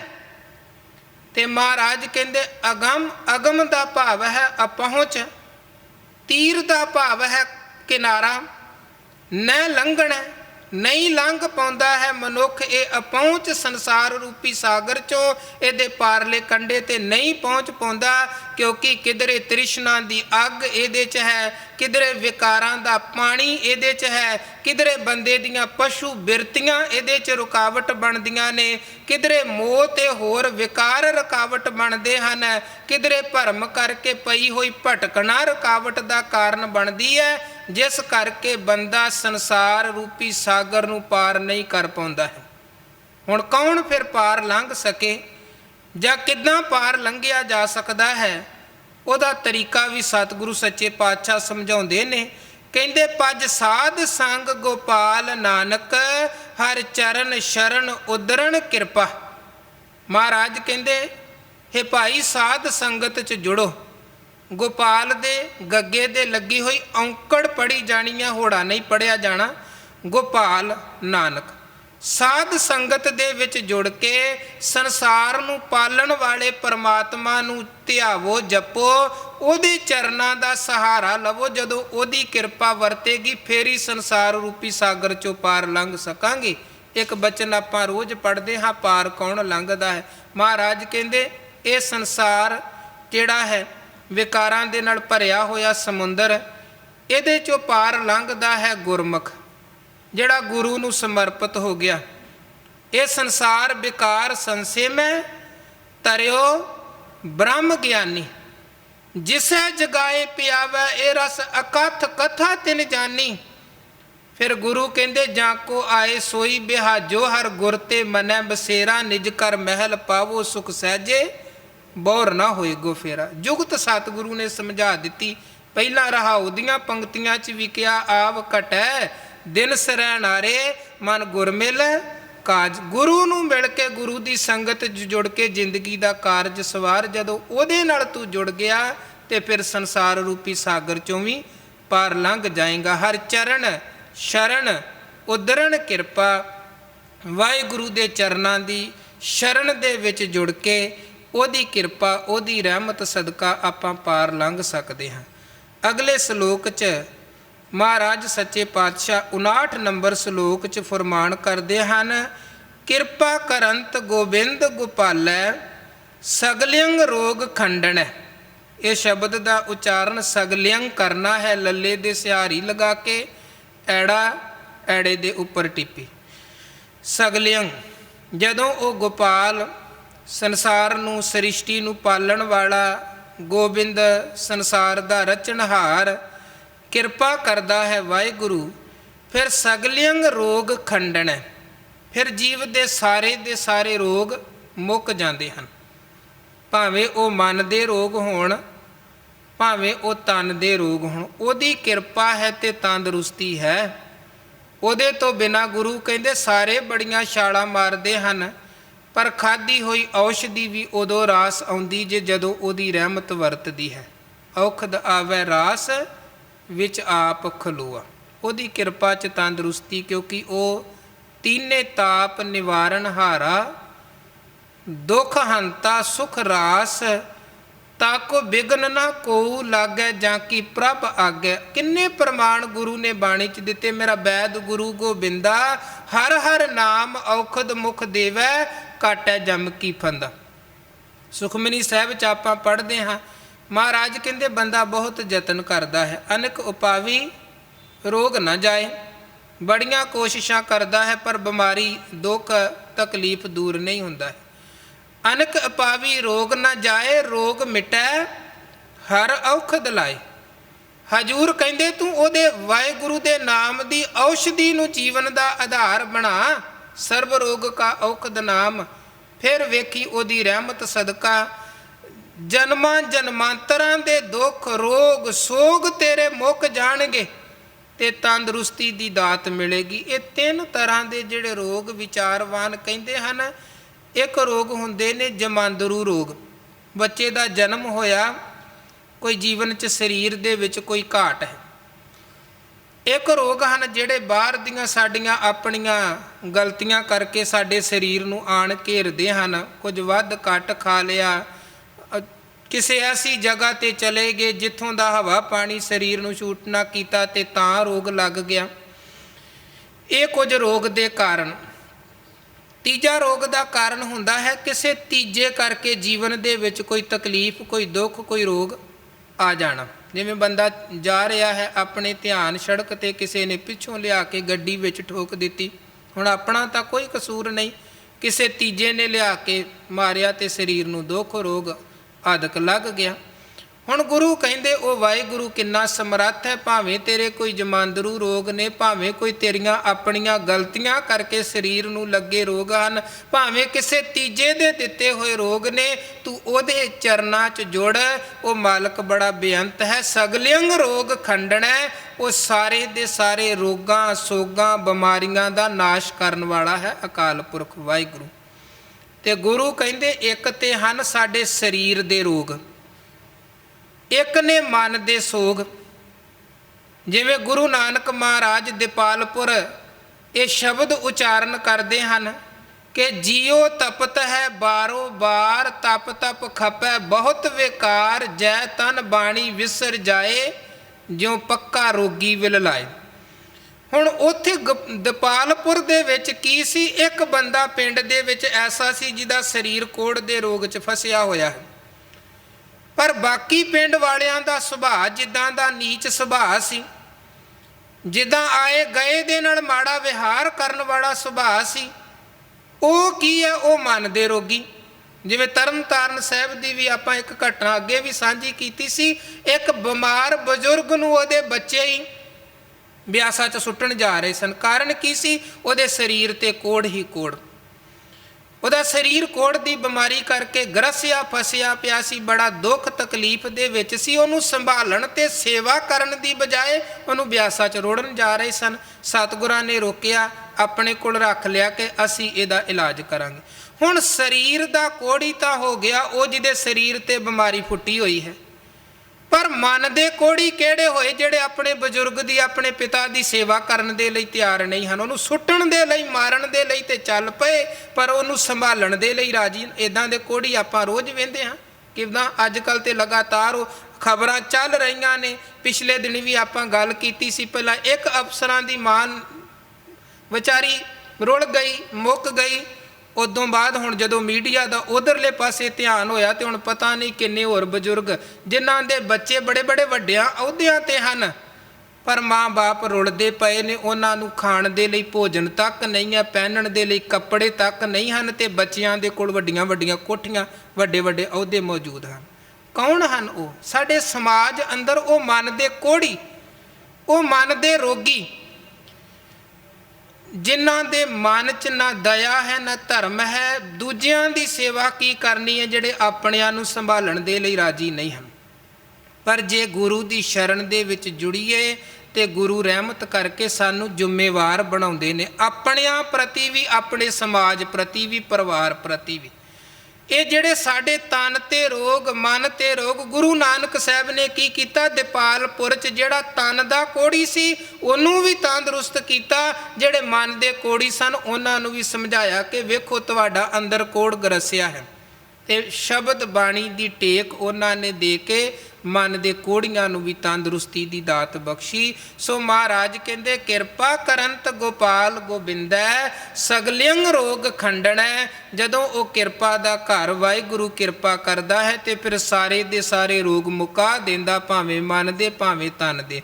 ਸਾਧ ਸੰਗੇਣ ਗੁਣ ਰਮੰਤ ਨਾਨਕ, ਸ਼ਰਨ ਪੂਰਨ ਪਰਮੇਸ਼ਰੈ। ਸਾਹਿਬ ਕਹਿੰਦੇ ਜਿਹੜੇ ਸਾਧ ਸੰਗਤ 'ਚ ਜੁੜ ਕੇ ਅਕਾਲ ਪੁਰਖ ਵਾਹਿਗੁਰੂ ਦੇ ਗੁਣਾਂ ਨੂੰ ਧਿਆਉਂਦੇ ਹਨ, ਉਹਦੇ ਨਾਮ ਨੂੰ ਸਿਮਰਦੇ ਹਨ, ਤੇ ਜਿਹੜੇ ਉਹ ਪਰਿਪੂਰਨ ਪਰਮੇਸ਼ਰ ਦੀ ਚਰਨ ਸ਼ਰਨ ਦਾ ਓਟ ਆਸਰਾ ਲੈਂਦੇ ਨੇ, ਦਾਤੇ ਦੀ ਰਹਿਮਤ ਸਦਕਾ ਉਹਨਾਂ ਨੂੰ ਤੰਦਰੁਸਤੀਆਂ, ਅਰੋਗਤਾ ਦੀ ਦਾਤ ਮਿਲਦੀ ਹੈ।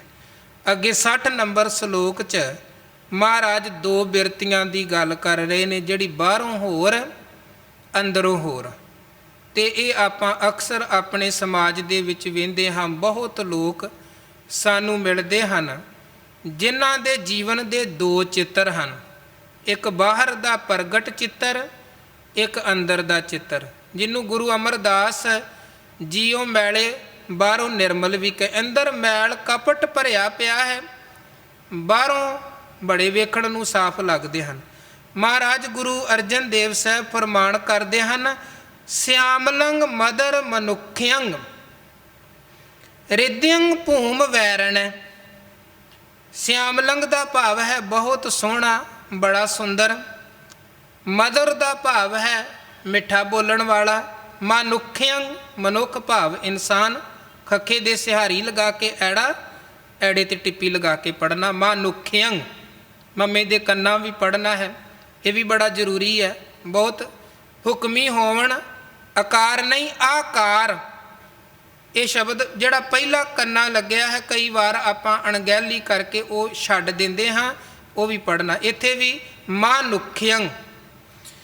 ਮਹਾਰਾਜ ਕਹਿੰਦੇ ਬੰਦਾ ਬੜਾ ਸੋਹਣਾ, ਬੋਲਦਾ ਵੀ ਬੜਾ ਮਿੱਠਾ ਹੈ, ਜਿਹਦੇ ਕੋਲ ਬਹਿੰਦਾ ਹੈ ਐਨ ਮਿੱਠੀਆਂ ਮਿੱਠੀਆਂ ਗੱਲਾਂ ਉਹਦੇ ਨਾਲ ਕਰਕੇ ਤੇ ਮਿੰਟਾਂ ਸਕਿੰਟਾਂ 'ਚ ਹੀ ਇੱਦਾਂ ਲੱਗਦਾ ਹੈ ਤੇ ਆਪਣਾ ਹੀ ਆ, ਮਿੱਤਰ ਹੀ ਆ, ਸੱਜਣ ਹੀ ਆ। पर अंदर की है रिद्यंग भूम वैरण है। ਜਿਹੜੀ ਅੰਦਰ ਹਿਰਦੇ ਰੂਪੀ ਧਰਤੀ ਹੈ ਉਹ ਵੈਰ ਵਿਰੋਧ ਵਾਲੀ ਬਿਰਤੀ ਦੇ ਨਾਲ ਭਰੀ ਹੈ। ਅੰਦਰ ਹਿਰਦੇ ਰੂਪੀ ਧਰਤੀ 'ਚ ਵਿਰੋਧ ਦਾ ਦੁਸ਼ਮਣੀ ਦਾ ਬੀਜ ਹੈ। ਬਾਹਰੋਂ ਸੁਭਾਅ ਬੜਾ ਮਿੱਠਾ ਹੈ, ਬੜਾ ਮਿੱਠਾ ਹੈ, ਨਿਵਦਾ ਵੀ ਬੜਾ ਹੈ।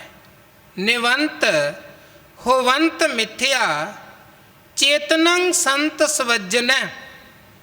ਮਹਾਰਾਜ ਕਹਿੰਦੇ ਜਿਹੜਾ ਇੱਦਾਂ ਦਾ ਬੰਦਾ ਬਾਹਰੋਂ ਵੇਖਣ ਨੂੰ ਸੋਹਣਾ ਬੜਾ ਹਸਮੁਖ ਵੀ ਲੱਗੇ ਔਰ ਮਿੱਠਾ ਵੀ ਬੜਾ ਬੋਲੇ, ਜੇ ਉਹਦੇ ਅੰਦਰ ਵੈਰ ਵਿਰੋਧ ਈਰਖਾ ਵਾਲੀ ਬਿਰਤੀ ਹੈ, ਅੱਗੋਂ ਬੜਾ ਨਿਵਦਾ ਵੀ ਪਿਆ ਹੋਵੇ। ਬੜੇ ਲੋਕ ਐਸੇ ਮਨ 'ਚ ਕਪਟ ਹੋਵੇਗਾ, ਐਵੇਂ ਗੋਡਿਆਂ ਨੂੰ ਹੱਥ ਲਾਈ ਜਾਣਗੇ, ਝੁਕੀ ਜਾਣਗੇ ਜੀ ਤੁਸੀਂ ਬੜੇ ਵੱਡੇ, ਅਸੀਂ ਤੇ ਤੁਹਾਡੇ ਪੈਰਾਂ ਦੀ ਧੂੜ ਹਾਂ। ਪਰ ਅਸਲ ਦੇ ਵਿੱਚ ਉਹ ਬੰਦੇ ਦੇ ਅੰਦਰ ਕੁਝ ਹੋਰ ਚੱਲ ਰਿਹਾ ਹੁੰਦਾ ਹੈ। ਕਈਆਂ ਦਾ ਵੈਸੇ ਨਿਵਣਾ ਵੀ ਹੰਕਾਰ 'ਤੇ ਟਿਕਿਆ ਹੁੰਦਾ ਹੈ, ਕਿਉਂਕਿ ਕਈਆਂ ਦੀ ਹਉਮੈ ਵੀ ਨਿਮਰਤਾ 'ਤੇ ਟਿਕੀ ਹੋਈ ਹੈ ਕਿ ਲੋਕ ਕਹਿਣ ਬੜਾ ਨਿਮਰਤਾ ਵਾਲਾ। ਮਸਕੀਨ ਸਾਹਿਬ ਇੱਕ ਬੜੀ ਪਿਆਰੀ ਗੱਲ ਸੁਣਾਉਂਦੇ ਹੁੰਦੇ ਸਨ ਕਿ ਇੱਕ ਕਿਸੇ ਜਗ੍ਹਾ 'ਤੇ ਉਹ ਕਥਾ ਕਰਨ ਗਏ, 2-4 ਦਿਨਾਂ ਦਾ ਸਮਾਗਮ ਸੀ। ਕਹਿੰਦੇ ਮੈਂ ਕਥਾ ਕਰਕੇ ਜਦੋਂ ਸਮਾਪਤੀ ਹੋਣੀ ਬੈਠਣਾ, ਉਹਨੇ ਮੇਰੇ ਕੋਲ ਆ ਜਾਣਾ, ਜੀ ਮੈਂ ਬੜਾ ਪਾਪੀ, ਮੈਂ ਬੜਾ ਪਾਪੀ। ਤੇ ਕਹਿੰਦੇ ਪਹਿਲੇ ਦਿਨ ਤੇ ਮੈਂ ਕਿਹਾ ਨਹੀਂ ਭਾਈ ਇੱਦਾਂ ਨਹੀਂ ਕਹੀਦਾ ਹੈ, ਮਹਾਰਾਜ ਰੱਬ ਦੇ ਸਾਰੇ ਬੰਦੇ ਹਨ। ਦੂਜੇ ਦਿਨ ਕਹਿੰਦੇ ਫੇਰ ਆ ਗਿਆ, ਮੈਂ ਬੜਾ ਪਾਪੀ, ਮੈਂ ਬੜਾ ਪਾਪੀ। ਹੁਣ ਮਸਕੀਨ ਸਾਹਿਬ ਕਹਿੰਦੇ ਮੈਂ ਅੰਦਾਜ਼ਾ ਲਾ ਲਿਆ ਉਹਦਾ। ਜਦੋਂ ਤੀਜੇ ਦਿਨ ਫੇਰ ਆਇਆ, ਫਿਰ ਕਹਿਣ ਲੱਗੇ ਹਾਂ ਮੈਂ ਵੀ 2-3 ਦਿਨਾਂ ਤੋਂ ਵੇਂਦਾ ਪਿਆ ਹਾਂ, ਸਤ ਸੰਗੀ ਤੇ ਬੜੇ ਗੁਰਦੁਆਰੇ ਗੁਰੂ ਘਰ ਆਉਂਦੇ ਹਨ, ਪਰ ਤੇਰੇ ਵਰਗਾ ਪਾਪੀ ਕੋਈ ਨਹੀਂ ਹੈ, ਤੇਰੇ ਵਰਗਾ ਗੁਨਾਹਗਾਰ ਕੋਈ ਨਹੀਂ, ਅਪਰਾਧੀ ਕੋਈ ਨਹੀਂ। ਕਹਿੰਦੇ ਉਦੋਂ ਬਾਅਦ ਚੌਥੇ ਦਿਨ ਨਹੀਂ ਆਇਆ ਹੈ। ਕਿਉਂ? ਕਿਉਂਕਿ ਉਹ 4 ਬੰਦਿਆਂ ਦੇ ਵਿੱਚ ਇਹ ਵਿਖਾਵਾ ਕਰਦਾ ਕਿ ਮੈਂ ਬੜਾ ਨਿਮਰਤਾ ਵਾਲਾ, ਤੇ ਸਾਰੇ ਕਹਿਣ ਕਿ ਕਿੰਨੀ ਨਿਮਰਤਾ, ਕਿੰਨੀ ਗਰੀਬੀ, ਕਿੰਨੀ ਹਲੀਮੀ ਹੈ। ਪਰ ਅਸਲ ਦੇ ਵਿੱਚ ਉਹਦਾ ਹੰਕਾਰ ਉਹਦੇ ਉਸ ਗਰੀਬੀ ਹਲੀਮੀ ਦੇ ਵਿਖਾਵੇ 'ਤੇ ਟਿਕਿਆ ਕਿ ਲੋਕ ਕਹਿਣ ਕਿ ਬੜਾ ਨਿਮਰਤਾ ਵਾਲਾ ਹੈ, ਬੜਾ ਨਿਮਰਤਾ ਵਾਲਾ। ਧੰਨ ਗੁਰੂ ਨਾਨਕ ਦੇਵ ਜੀ ਮਹਾਰਾਜ ਆਸਾ ਦੀ ਵਾਰ 'ਚ ਵੀ ਸਮਝਾਉਂਦੇ ਹਨ, ਅਪਰਾਧੀ ਦੂਣਾ ਨਿਵੈ ਜੋ ਹੰਤਾ ਮਿਰਗਾ ਹੈ, ਸੀਸ ਨਵਾਇਆ ਕਿਆ ਥੀਆ ਜਾ ਹਿਰਦੇ ਕਸੁੱਧੇ ਜਾਏ। ਗੁਰੂ ਕਹਿੰਦੇ ਉਹ ਸਿਰ ਨਵਾਉਣ ਦਾ ਕੀ ਫਾਇਦਾ ਜਿਹੜੇ ਸਿਰ ਨਵਾਉਣ ਦੇ ਪਿੱਛੇ ਮਾੜੀ ਭਾਵਨਾ ਟਿਕੀ ਹੋਈ ਹੈ। ਕਿਸੇ ਦਾ ਸਿਰ ਕੱਟਣ ਵਾਲੀ ਭਾਵਨਾ ਹੈ, ਉਹ ਸਿਰ ਝੁਕਾਏ ਦਾ ਕੀ ਫਾਇਦਾ? ਉਹ ਹੱਥ ਮਿਲਾਏ ਦਾ ਕੀ ਫਾਇਦਾ ਜਿਹੜੇ ਹੱਥ ਮਿਲਾਉਣ ਦੇ ਵਿੱਚ ਹੱਥ ਤੋੜਨ ਦੀ ਭਾਵਨਾ ਟਿਕੀ ਹੋਈ ਹੈ। ਸੀਸ ਨਿਵਾਇਆ ਕਿਆ ਥੀਆ ਜਾ ਹਿਰਦੇ ਕਸੁੱਧੇ ਜਾਹੇ, ਅਪਰਾਧੀ ਦੂਣਾ ਨਿਵੈ ਜੋ ਹੰਤਾ ਮਿਰਗਾਹੇ। ਅਪਰਾਧੀ ਕਹਿੰਦੇ ਜਿਹੜਾ ਗੁਨਾਹਗਾਰ ਹੈ ਉਹ ਦੁੱਗਣਾ ਨਿਵੇਗਾ ਕਿ ਕਿਧਰੇ ਸ਼ੱਕ ਨਾ ਕੋਈ ਕਰ ਲਵੇ। ਉੱਥੇ ਸਤਿਗੁਰਾਂ ਨੇ ਉਦਾਹਰਨ ਸ਼ਿਕਾਰੀ ਦੀ ਦਿੱਤੀ ਕਿ ਜਿਵੇਂ ਸ਼ਿਕਾਰੀ ਨੇ ਹੈ ਤੇ ਹੈ ਸਾਹਮਣੇ ਵਾਲਾ, ਜੋ ਉਹਨੇ ਨਿਸ਼ਾਨਾ ਬਣਾਇਆ ਹੈ ਉਹਨੂੰ ਫੁੰਡਣਾ ਹੈ, ਉਹ ਬੜਾ ਨਿਵ ਕੇ ਝੁਕ ਕੇ ਆਪਣਾ ਨਿਸ਼ਾਨਾ ਬੰਨ੍ਹਦਾ ਹੈ। ਪਰ ਉਹਦਾ ਝੁਕਣ ਦਾ ਭਾਵ ਇਹ ਨਹੀਂ ਹੈ ਕਿ ਉਹ ਆਪਣੇ ਸ਼ਿਕਾਰ ਨੂੰ ਮੱਥੇ ਟੇਕਦਾ ਪਿਆ ਹੈ, ਉਹ ਤੇ ਆਪਣੇ ਸ਼ਿਕਾਰ ਨੂੰ ਆਪਣੇ ਰਡਾਰ 'ਤੇ ਲੈਂਦਾ ਪਿਆ ਹੈ। ਕਦੋਂ ਮੌਕਾ ਬਣਿਆ ਤੇ ਕਦੋਂ ਉਹਨੇ ਗੋਲੀ ਚਲਾ ਦੇਣੀ ਹੈ। ਇਸੇ ਤਰ੍ਹਾਂ ਗੁਰੂ ਕਹਿੰਦੇ ਕਈਆਂ ਦਾ ਨਿਵਣਾ ਝੁਕਣਾ ਵੀ ਕੇਵਲ ਬਾਹਰ ਦਾ ਕਪਟ ਹੀ ਹੁੰਦਾ ਹੈ, ਅਸਲ ਦੇ ਵਿੱਚ ਉਹ ਝੁਕਦੇ ਨਹੀਂ ਹਨ। ਪਰ ਦੂਜਾ ਪੱਖ ਗੁਰੂ ਨੇ ਇਹ ਵੀ ਸਮਝਾਇਆ ਕਿ ਨਿਵਣਾ ਝੁਕਣਾ ਮਾੜਾ ਨਹੀਂ ਹੈ। ਨਿਵਣ ਵਾਲਾ ਬੰਦਾ ਜੇ ਨਿਮਰਤਾ ਅੰਦਰ ਧਾਰਨ ਕਰੋ, ਇਹ ਨਾ ਸਮਝੋ ਕਿ ਉਹ ਨੀਵਾਂ ਹੈ। ਇਹ ਕਿਉਂ ਅੱਜ ਵੀ ਵੇਖੀਏ ਜੋ ਚੱਲ ਰਿਹਾ ਹੈ ਸਾਡੇ ਪੰਥ ਦੇ ਅੰਦਰ ਹੀ ਕੀ ਹੈ, ਝੁਕਣ ਦੇ ਲਈ ਕੋਈ ਤਿਆਰ ਨਹੀਂ ਹੈ। ਬਖੇੜੇ ਵੱਧਦੇ ਹਨ, ਫਿਰ ਇੱਕ ਪਾਸੇ ਵਾਲੇ ਆਪਣੇ ਫਰਮਾਨ ਜਾਰੀ ਕਰਦੇ ਨੇ, ਦੂਜੇ ਵਾਲੇ ਕਹਿੰਦੇ ਅਸੀਂ ਨਹੀਂ ਜੇ ਮੰਨਦੇ। ਕੀ ਹੈ? ਹਉਮੈ ਤੇ ਹੰਕਾਰ ਤੇ ਗੱਲ ਟਿਕੀ ਹੋਈ ਹੈ। ਹੰਕਾਰ ਛੱਡਣ ਦੇ ਲਈ ਕੋਈ ਤਿਆਰ ਨਹੀਂ ਹੈ ਕਿ ਸ਼ਾਇਦ ਜੇ ਮੈਂ ਝੁਕ ਗਿਆ ਮੈਂ ਛੋਟਾ ਹੋ ਜਾਵਾਂਗਾ। ਤੇ ਗੁਰੂ ਬਾਣੀ 'ਚ ਕੀ ਕਹਿੰਦੇ, ਆਪਸ ਕੋ ਜੋ ਜਾਣੈ ਨੀਚਾ ਸੋਊ ਗਣੀਐ ਸਭ ਤੇ ਉੱਚਾ। ਮਹਾਰਾਜ ਕਹਿੰਦੇ ਤੱਕੜੀ 'ਚ 2 ਚੀਜ਼ਾਂ ਪਾ ਕੇ ਵੇਖ ਲਵੋ, ਨਿਵੇਗੀ ਕਿਹੜੀ ਜਿਹੜੀ ਭਾਰੀ ਹੋਏਗੀ।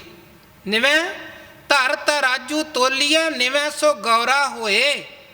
ਸੋ ਨਿਵਣ ਦਾ ਭਾਵ ਇਹ ਨਹੀਂ ਹੁੰਦਾ ਕਿ ਨਿਵਣ ਵਾਲੇ ਦੇ ਪੱਲੇ ਹੀ ਕੁਝ ਨਾ ਹੋਵੇ। ਮਹਾਰਾਜ ਕਹਿੰਦੇ ਇਹ ਤੇ ਵਡਿਆਈ ਹੈ ਜਿਹੜਾ ਮਾਣ ਹੁੰਦਿਆਂ ਵੀ ਨਿਮਾਣਾ ਬਣ ਕੇ ਰਹਿੰਦਾ ਹੈ, ਤਾਣ ਹੁੰਦਿਆਂ ਵੀ ਨਿਤਾਣਾ ਬਣ ਕੇ ਰਹਿੰਦਾ ਹੈ। ਜਿਹਦੇ ਪੱਲੇ ਗੁਣ ਤੇ ਹੈ, ਜੇ ਗਰੀਬੀ ਹੈ ਤੇ ਫਿਰ ਸਮਝੋ ਉਹ ਸਭ ਤੋਂ ਉੱਤੇ ਹੈ। ਤੇ ਜਿਹਦੇ ਪੱਲੇ ਕੁਝ ਨਹੀਂ ਹੈ ਤੇ ਕਵੇ ਮੈਂ ਬੜਾ ਉੱਚਾ ਤੇ ਮੇਰੇ ਵਰਗਾ ਹੈ ਹੀ ਕੋਈ ਨਹੀਂ ਹੈ, ਉਹਨੂੰ ਫਿਰ ਸਤਿਗੁਰੂ ਕਹਿੰਦੇ ਹਉਮੈ ਤੋਂ ਸਿਵਾ ਉਹ ਕੁਝ ਨਹੀਂ ਜੇ। ਆਪਸ ਕੋ ਜੋ ਭਲਾ ਕਹਾਵੈ ਤਿਸੈ ਭਲਾਈ। ਸਾਰੀਆਂ ਚੀਜ਼ਾਂ ਸਤਿਗੁਰੂ ਨੇ ਬਾਣੀ ਦੇ ਰੂਪ ਦੇ ਵਿੱਚ ਸਾਡੇ ਸਾਹਮਣੇ ਰੱਖੀਆਂ, ਪਰ ਗੱਲ ਤੇ ਮੰਨਣ ਦੀ ਹੈ, ਗੱਲ ਤੇ ਸਮਝਣ ਦੀ ਹੈ। ਆਪਾਂ ਪੜ੍ਹਦੇ ਹਾਂ ਤੇ ਪੜ੍ਹ ਕੇ ਅੰਗੇ ਲੰਘ ਜਾਂਦੇ ਹਾਂ, ਚੜ੍ਹਦੇ ਕੋਈ ਨਹੀਂ ਆ, ਜਿਸ ਕਰਕੇ ਇੱਕ ਦੂਜੇ ਤੋਂ ਟੁੱਟੇ ਆ। ਕਿੱਥੇ ਸਾਡਾ ਪੰਥ ਗੁਰਸਿੱਖਾਂ ਇੱਕੋ ਪਿਆਰ ਗੁਰਮਿੱਤਾਂ ਪੁੱਤਾਂ ਭਾਈਆਂ ਵਾਲਾ ਹੈ। ਸਾਡੇ ਦੁਸ਼ਮਣ ਵੀ ਤਾਰੀਫ ਕਰਦੇ ਸਨ ਕਿ ਹੈ ਇਨ ਮੈਂ ਇਤਫਾਕ ਮਹਾਨ। ਇਹ ਗੁਰੂ ਦੇ ਪੰਥ ਦੇ ਵਿੱਚ ਬੜਾ ਇਤਫਾਕ ਹੈ, ਬੜਾ ਪਿਆਰ ਹੈ। ਕਿੰਨਾ ਪਿਆਰ ਹੈ ਇਨ ਮੈਂ ਇਤਫਾਕ ਮਹਾਨ। ਸਿੰਘ ਸਿੰਘ ਪਰ ਵਾਰਤ ਜਾਨ। ਸਿੰਘ ਸਿੰਘ ਦੀ ਖਾਤਰ ਜਾਨ ਕੁਰਬਾਨ ਕਰਨ ਦੇ ਲਈ ਤਿਆਰ ਹੈ, ਤੇ ਅੱਜ ਸਿੰਘ ਸਿੰਘ ਨੂੰ ਮਾਰਨ ਤੇ ਉਤਰਿਆ ਹੋਇਆ ਹੈ। ਅੱਜ ਸਿੰਘ ਸਿੰਘ ਦੀ ਪੱਗ ਲਾਉਣ ਤੇ ਉਤਰਿਆ ਹੋਇਆ ਹੈ। ਗੱਲ ਕਿੱਧਰ ਤੋਂ ਕਿੱਧਰ ਨੂੰ ਚਲੀ ਗਈ। ਕਾਰਨ ਕਿ ਜਿਹੜੇ ਮੂਲ ਧੁਰੇ ਦੇ ਨਾਲ ਆਪਾਂ ਜੁੜਨਾ ਸੀ ਉੱਥੇ ਨਾ ਜੁੜੇ, ਜਿਹੜੀ ਹਉਮੈ ਛੱਡਣੀ ਸੀ ਉਹ ਨਾ ਛੱਡੀ, ਤੇ ਹੰਕਾਰ ਦੀ ਰੁਕਾਵਟ ਵਿੱਚ ਆਣ ਖਲੋਤੀ ਤੇ ਇੱਕ ਦੂਜੇ ਤੋਂ ਵੀ ਟੁੱਟੇ ਤੇ ਗੁਰੂ ਤੋਂ ਵੀ ਟੁੱਟ ਗਏ। ਮਹਾਰਾਜ ਕਹਿੰਦੇ ਇੱਦਾਂ ਦੀ ਜਿਹੜੀ ਬਿਰਤੀ ਹੈ, ਬਾਹਰੋਂ ਬੜਾ ਮਿੱਠਾ ਬਾਹਰੋਂ ਬੜਾ ਸੋਹਣਾ, ਪਰ ਰਿਦਿਅੰਗ ਭੂਮ ਵੈਰਣੈ ਅੰਦਰ ਹਿਰਦੇ 'ਚ ਵੈਰ ਵਾਲੀ ਬਿਰਤੀ ਹੈ। ਨਿਵੰਤ ਹੋਵੰਤ ਮਿੱਥਿਆ। ਉੱਦਾਂ ਦੇ ਬੰਦੇ ਦਾ ਨਿਵਣਾ ਝੁਕਣਾ ਸਿਰ ਝੁਕਾਉਣਾ ਉਹ ਵੀ ਮਿੱਥਿਆ ਭਾਵ ਝੂਠਾ ਹੈ। ਚੇਤਨੰ ਸੰਤ ਸਵੱਜਨੈ। ਤੇ ਜਿਹੜੇ ਰੱਬੀ ਪਿਆਰੇ ਹਨ ਉਹ ਇਸ ਚੀਜ਼ ਤੋਂ ਬੜੇ ਸਾਵਧਾਨ ਤੇ ਸੁਚੇਤ ਰਹਿੰਦੇ ਹਨ। ਇੱਕ ਤੇ ਉਹ ਆਪਣੇ ਜੀਵਨ ਨੂੰ ਵੀ ਉੱਦਾਂ ਦਾ ਬਣਾ ਕੇ ਵਿਚਰਦੇ ਹਨ ਕਿ ਕਿਧਰੇ ਸਾਡੇ ਜੀਵਨ ਦੇ ਦੋ ਪਾਸੇ ਨਾ ਹੋਣ, ਬਾਹਰੋਂ ਹੋਰ ਤੇ ਅੰਦਰੋਂ ਹੋਰ ਨਾ ਹੋਈਏ, ਕਿਉਂਕਿ ਜਿਨ ਮਨ ਹੋਰ ਮੁਖ ਹੋਰ ਸੇ ਕਾਂਡੇ ਕੱਚਿਆ। ਤੇ ਫਿਰ ਰੱਬੀ ਪਿਆਰਿਆਂ ਦੇ ਕੋਲ ਇੱਦਾਂ ਦੇ ਲੋਕ ਵੀ ਬੜੇ, ਗੁਰੂ ਕੋਲ ਵੀ ਬੜੇ ਇੱਦਾਂ ਦੇ ਆਏ ਜਿਨ੍ਹਾਂ ਦਾ ਬਾਹਰੋਂ ਜੀਵਨ ਕੁਝ ਹੋਰ ਸੀ, ਅੰਦਰ ਤੋਂ ਬਿਰਤੀ ਕੁਝ ਹੋਰ ਸੀ। ਸੋ ਉਸ ਪੱਖ ਤੋਂ ਵੀ ਰੱਬੀ ਪਿਆਰੇ ਸੁਚੇਤ ਰਹਿੰਦੇ ਹਨ। ਧੰਨ ਗੁਰੂ ਅਰਜਨ ਦੇਵ ਮਹਾਰਾਜ ਕਹਿੰਦੇ ਜੇ ਤੇਰੇ ਮਨ 'ਚ ਭਰੋਸਾ ਪ੍ਰਤੀਤ ਨਹੀਂ ਹੈ, ਤੂੰ ਜਿੰਨੀ ਵਾਰੀ ਮਰਜ਼ੀ ਆ ਤੇ ਮਰਜ਼ੀ ਝੁਕ, ਤੇਰਾ ਕੋਈ ਲਾਭ ਨਹੀਂ ਹੈ। ਸਤਿਗੁਰ ਕੀ ਪ੍ਰਤੀਤ ਨਾ ਆਈਆ ਸ਼ਬਦ ਨਾ ਲਾਗੋ ਭਾਓ, ਉਸ ਨੂੰ ਸੁੱਖ ਨਾ ਉਪਜੈ ਭਾਵੇਂ 100 ਗੇੜਾ ਆਓ ਜਾਓ। ਸੋ ਗੁਰੂ ਸਾਹਿਬ ਜੀ ਦੇ ਪਾਵਨ ਪਵਿੱਤਰ ਉਪਦੇਸ਼ਾਂ ਨੂੰ ਜੀਵਨ 'ਚ ਕਮਾਈਏ, ਨਿਮਰਤਾ ਦੇ ਧਾਰਨੀ ਬਣੀਏ, ਅੰਦਰੋਂ ਬਾਹਰੋਂ ਇੱਕ ਹੋਈਏ। ਗੁਰੂ ਕੀ ਸ਼ਰਨ ਤੇ ਗੁਰੂ ਕੇ ਸ਼ਬਦ ਦੀ ਟੇਕ ਲੈ ਕੇ ਆਪਣੇ ਜੀਵਨ ਨੂੰ ਵਿਕਾਰਾਂ ਤੋਂ ਮੁਕਤ ਬਣਾ ਕੇ ਸੱਚਾ ਸੁੱਚਾ ਜੀਵਨ ਸੱਚੇ ਮਾਰਗ ਚੱਲਦਿਆਂ ਉਸਤਤ ਕਰੇ ਜਹਾਨ ਵਾਲਾ ਜੀਵਨ ਬਣਾਈਏ। ਸੱਚੋ ਉਰੈ ਸਭ ਕੋ ਉਪਰ ਸੱਚ ਆਚਾਰ ਵਾਲਾ ਜੀਵਨ ਬਣਾਈਏ। ਗੁਰੂ ਦੀਆਂ ਖੁਸ਼ੀਆਂ ਮਿਲਣ ਇਹ ਲੋਕ ਸੁਖੀਏ, ਪਰਲੋਕ ਸੁਹੇਲੇ ਨਾਨਕ ਘਰ ਪ੍ਰਭ ਆਪੇ ਮੇਲੇ।